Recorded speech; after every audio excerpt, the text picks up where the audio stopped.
ಸ್ಪರ್ಧಾರ್ಥಿಗಳೇ, ಈ ವಿಡಿಯೋದೊಳಗಡೆ ನಾವು ಏನಪ್ಪಾ ಅಂತಂದ್ರೆ ಕರ್ನಾಟಕದೊಂದಿಗೆ ಗಡಿಯನ್ನು ಹಂಚಿಕೊಂಡಿರುವ ರಾಜ್ಯಗಳ ಬಗ್ಗೆ ತಿಳಿದುಕೊಳ್ಳೋಣ ಬನ್ನಿ. ಅದು ಒಂದು ಟ್ರಿಕ್ ಮುಖಾಂತರ. ಆ ಟ್ರಿಕ್ ಏನಪ್ಪಾ ಅಂತಂದ್ರೆ ಆ KTM ತಗೋ ಅನ್ನುವಂಥದ್ದನ್ನು ನೆನ್ಪಿಟ್ಕೊಳ್ರಿ. ಇದೊಂದು ಸೆಂಟೆನ್ಸ್ನ ಪೂರ ಕರ್ನಾಟಕದ ರಾಜ್ಯಗಳು ಎಷ್ಟು ಗಡಿ ಹಂಚಿಕೊಂಡಿದ್ದಾವೆ ಅನ್ನೋದನ್ನು ಪೂರ್ತಿ ತಿಳ್ಕೊಂಬಿಡೋಣ ಬನ್ರಿ. ಆ ಅಂತ ಅಂದಾಗ ಆ ಅಂದರೆ ಆಂಧ್ರ ಪ್ರದೇಶ. ಇನ್ನು ಕೆ ಅಂತ ಅಂದರೆ ಕೇರಳ. ಟಿ ಅಂತ ಅಂದರೆ ತೆಲಂಗಾಣ ಅಥವಾ ತಮಿಳುನಾಡು, ಎರಡು ನೆನ್ಪಿಟ್ಕೊಡ್ರಿ. ಇನ್ನು ಎಂ ಅಂತ ಅಂದರೆ ಮಹಾರಾಷ್ಟ್ರ.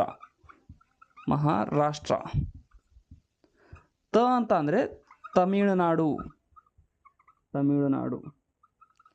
ಇನ್ನು ಗೋ ಅಂತ ಅಂದರೆ ಗೋವಾ.